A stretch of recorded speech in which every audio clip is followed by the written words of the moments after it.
वात्सल्य हमारे भीतर मान की भी पहचान करता, और जो इस वात्सल्य को नहीं समझ पाता वो अपने पहचान का मान करता। स्वयं के मान की पहचान और हमारे पहचान का मान, ये दोनों विपरीत तत्व हैं। मान को पहचानने का अर्थ ये कि उसको पहचान करके हम उसका अवसान करें। तो पहचान का मान ये कि उस मान को करके हम अपने शान का बखान करें। मान की पहचान करना तो बहुत आवश्यक है। क्यों? शत्रु की पहचान नहीं करोगे तो उसको समापन कैसे दोगे? लेकिन यदि लोग हमें पहचाने, और इतने लोग हमें पहचान चुके हैं, ये यदि मान करेंगे तो खुद को ही खुद का शत्रु बना बैठेंगे। जब सामने कोई शत्रु हो तो उसको तो परास्त करना फिर भी कुछ हद तक संभव है, लेकिन जब शत्रुता खुद से हो जाए तो उसको जान पाना भी कठिन और उसको भगा पाना भी कठिन।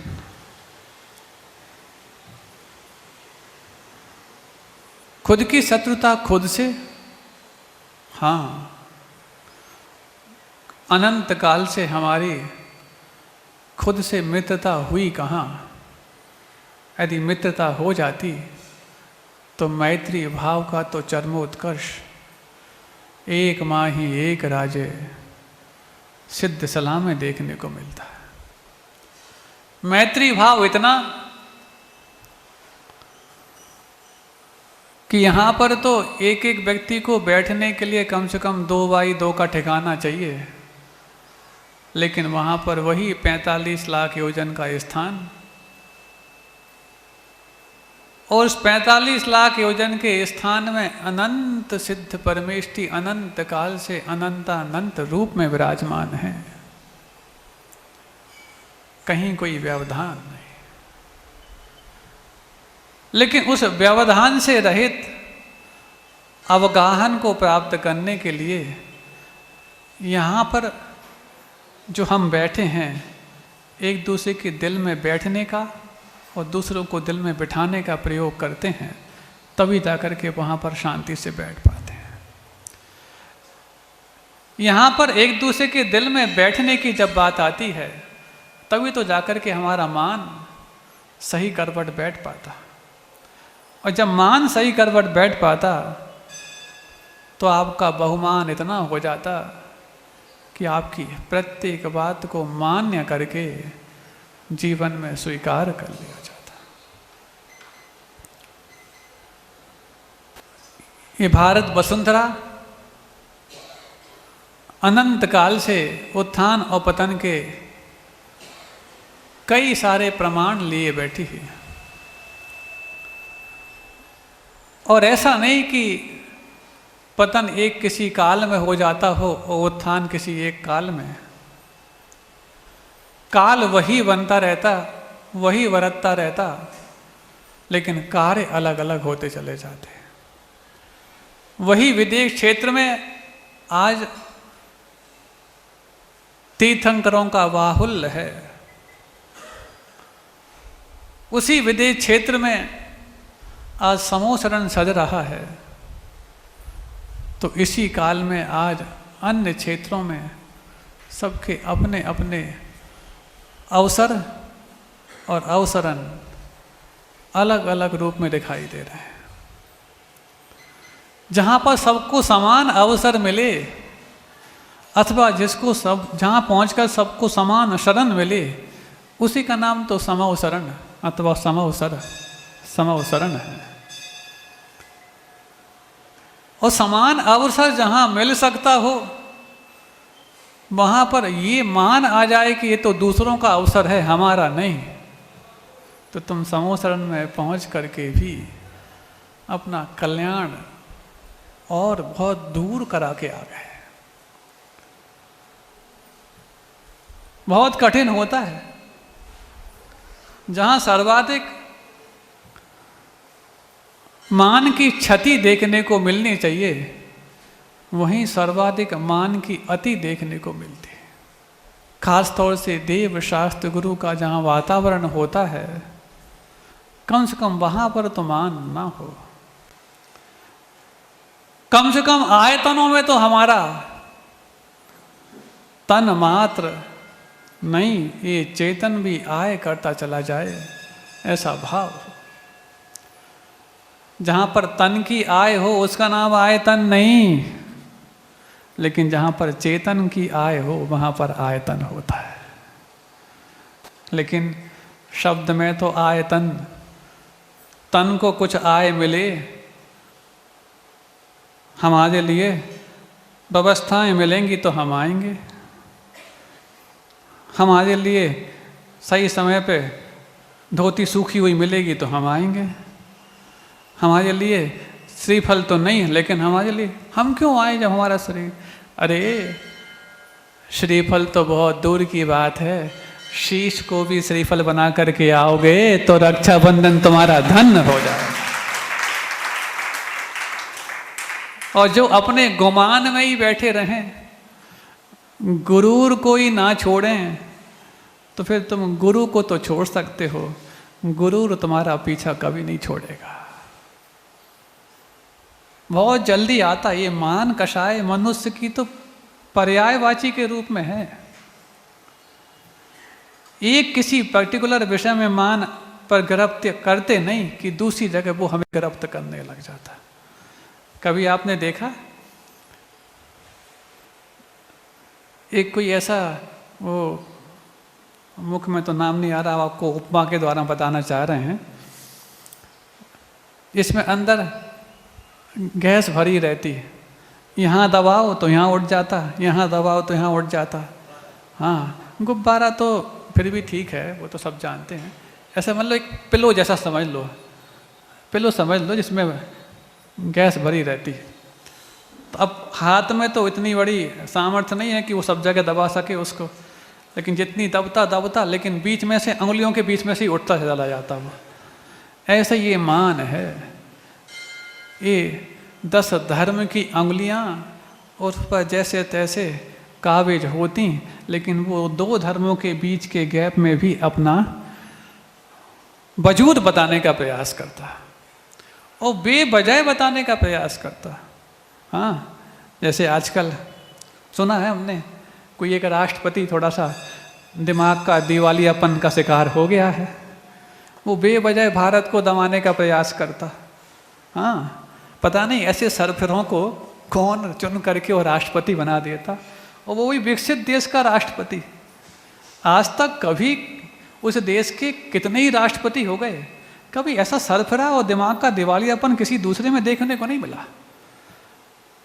और दूसरी बार बन करके आगे हाथ तो तब है, इसका मतलब है चुनने वाले भी कहीं कम सरफिरे नहीं होंगे, तब तो ऐसे सरफिरे को राष्ट्रपति बना के बिठा दिया। कहाँ तो तुम पूरे विश्व के नियंता बनना चाहते हो, लेकिन विश्व का नियंत्रण शक्ति के माध्यम से नहीं, भक्ति के माध्यम से करते तो शायद तुम्हारी युक्ति कामयाब ऐसी होती कि तुम्हारे लिए मुक्ति तक की यात्रा आसान हो जाती। शक्ति भी, वो भी बेवजह शक्ति, वो सोचता नहीं। जिस बाजार को तुम अपने कब्जे में लेना चाहते हो, उस बाजार का यदि तुम एक अलग नज़ारा देखना चाहते हो तो एक बार प्रेम की भाषा बोलना सीखो। टैरिफ लगाने की बजाय तारीफ करना सीखते तो भारत तो तुम्हारे लिए अपने आप नीलाम हो जाता।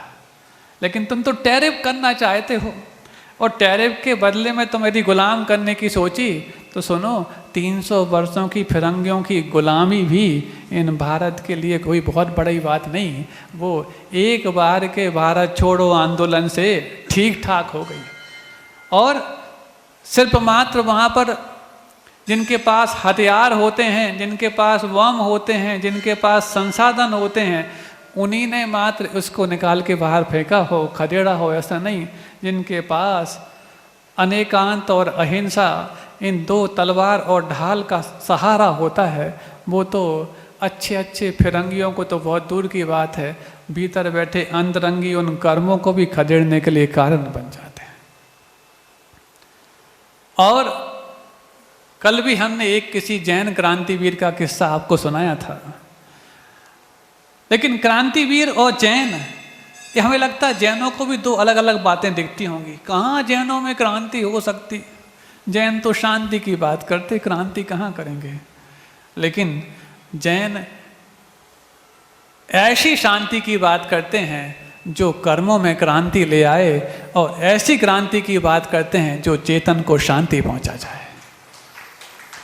और ये जब कर्मों की क्रांति होती है तो तुम्हारे हाथों में क्रांति आए या ना आए, कम से कम पड़ोसी में तो क्रांति आ जानी चाहिए कि वो जागा है कि बैठा है, सुन रहा है कि नहीं सुन रहा, समझ में आ जाए। तुम क्रांतिवीरों का नाम सुन करके भी चिटपिटी फोड़ने लग जाते हो। चिटपिटी समझते हो? हाँ, चिटपिटी बजते बजते अब आजू बाजू देखते हैं, सामने वाले को समझ में नहीं आई, कहीं हम बजाएंगे ऐसा तो नहीं, कम से कम को हमारे लिए बेवकूफ़ समझने लग जाए। अरे तुम्हें जो बात समझ में आई है उस बात को समझने की बात तुम्हें अनुमोदना नहीं करनी, बल्कि जो समझ जिस व्यक्ति के प्रति थी उसकी हौसला अफजाई अवश्य करनी। तो हुआ ऐसा, एक ऐसा ही क्रांतिवीर जिस पर एक ऐसा सबब और सुरूर सवार हुआ जिसके लिए आप कुछ अनहोनी सी बात समझने लायक बैठ पाओगे। पहली बात तो जैनों में क्रांतिवीर होना बहुत कठिन, ऐसा तुम्हारा मानना है, बल्कि सबसे बड़े क्रांतिवीर तो जैन ही होते हैं। जो छोटे मोटे शत्रु तो क्या अनंतकालीन शत्रु जो कर्म के रूप बैठे हैं उनको भी परास्त करके वो मुक्ति का सिंहासन प्राप्त कर लेते हैं। तुम्हें अपनी क्रांति और तुम्हारे अंदर जो वजूद है उसका एहसास कराने वाला चाहिए। हाँ, तुम हनुमान तो बन जाते हो लेकिन जामबंद कई बार कम पड़ जाते हैं, इसलिए तो तुम्हारे लिए अपने स्वयं का अनुमान कर पाना कठिन होता। तो एक ऐसा क्रांतिवीर जिस क्रांतिवीर को एक अलग ही तरीके से आपको पहचानना संभव हो पाएगा।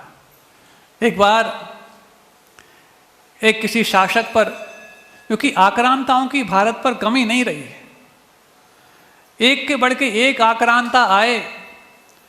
फिरंगियों के पहले तो डच आए, उस बीच में पुर्तगाली आए, उसके पहले मुगल आए, और मुगलों से तो आगरा वालों का बहुत बड़ा संबंध है। मुगलों की ही बसीयत को अपने माथे चढ़ाए घूमते हैं और अपने आप को सरताज मानते हैं। हाँ है ही, और मुगलों का संबंध ज़्यादा आपको बताने की क्या आवश्यकता, हाथ कंगन को आरसी क्या। तो ऐसी एक मुगल शासक ने एक किसी शालीन और अपनी प्रजा का संतान के समान पालन करने वाले शासक पर आक्रमण कर दिया। और शालीन व्यक्ति हमेशा सतर्क शालीनता में तो रहता है, लेकिन किसी को शत्रुता के रूप में शालीन बने जरूरी नहीं। वो हमेशा ये प्रयास करता है कि ये शालीनता मेरे प्रजा की, मेरे संतान की और मेरे जो कुछ भी जनता है उन सबके कल्याण में कितना प्रयोग कर सकती है, कितना उपयोग में आ सकती है, ये प्रयास तो करता। लेकिन कोई इस बीच में आकर के कोई सेंध लगा करके वो आक्रमण कर देगा, इसके लिए वो हमेशा तैयार हो जरूरी नहीं।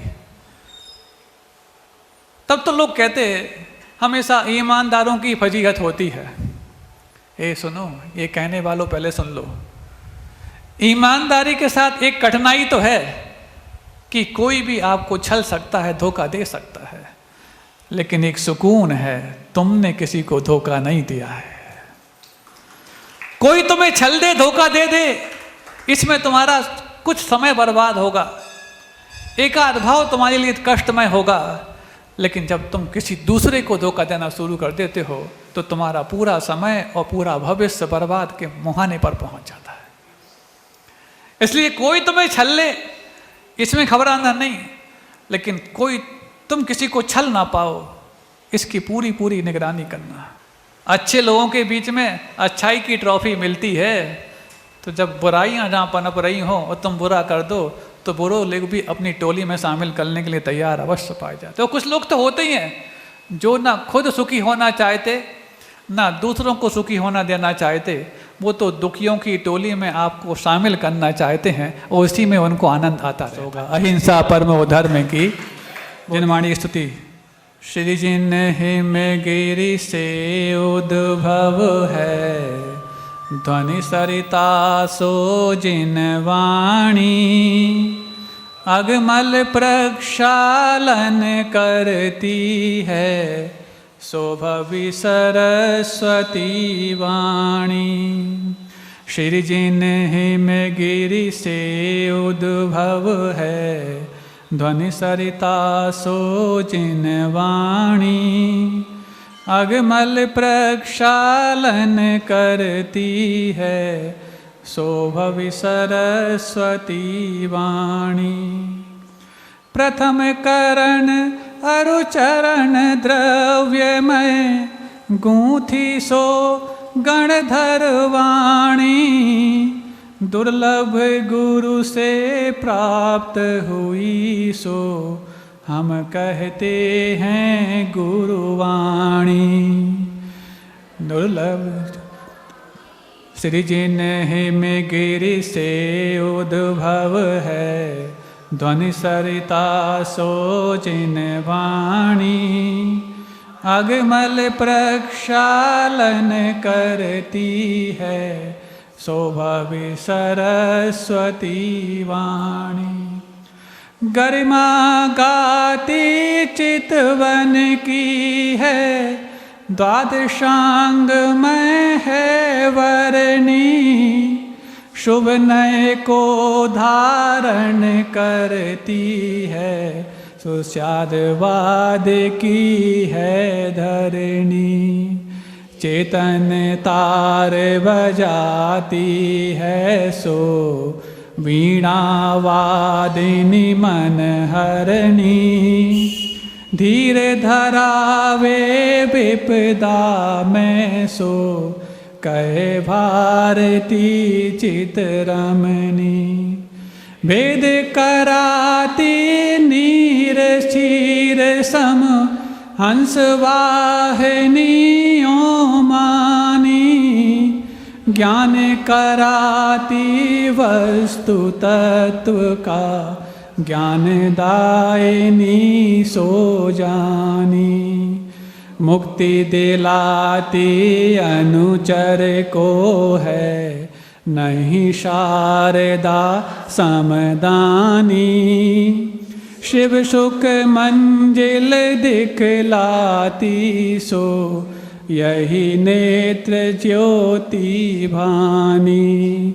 श्री जिन हिम गिरि से उद्भव है, ध्वनि सरिता सो जिन वाणी, अगमल प्रक्षालन करती है, शोभवि सरस्वती वाणी। दासंग जिनवाणी माता।